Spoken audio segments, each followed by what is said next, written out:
ఏం అనుమానం పెట్టుకోవాల్సిన అవసరం లేదు.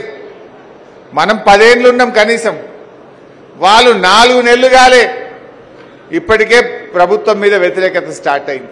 లుకలుకలు స్టార్ట్ అయినాయి. ప్రజలకు ఇచ్చిన హామీలు అమలు కాలే.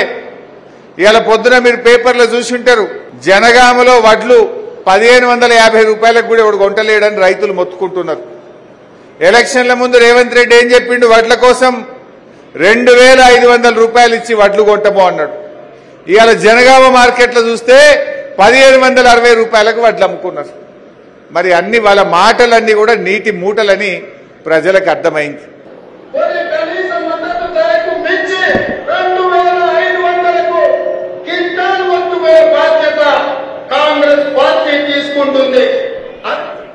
సిద్దిపేట మార్కెట్కి పోండి ఇప్పుడు మీరు ఎవరన్నా చక్కగా ధైర్యంగా, వడ్ల మా బీట్ ఉంది కదా, ఏమన్నాడు, వడ్లు 2500 క్వింటాలు కొంటా అన్నాడు. ఇప్పుడు పోదాం సిద్దిపేట బీట్లకు.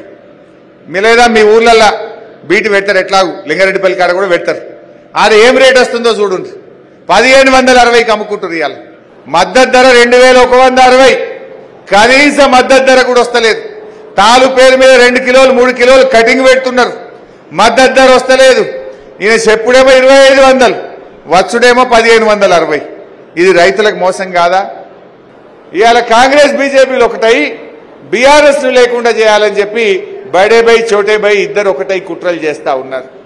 అందువల్ల మనం జాగ్రత్తగా ఉండాలి.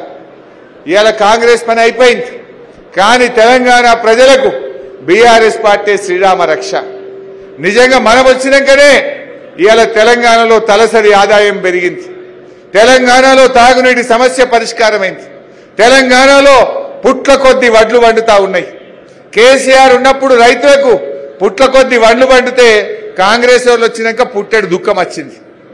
ఇవాళ చాలా చోట్ల పంటలు ఎండిపోతున్నాయి, మళ్ళా బోర్వింగ్లు వేసుకుంటున్నారు, మళ్ళా బాయిలలో పూడికతీత స్టార్ట్ అయింది, పంట పొలాల్లో నిప్పు పెట్టే పరిస్థితి వచ్చింది.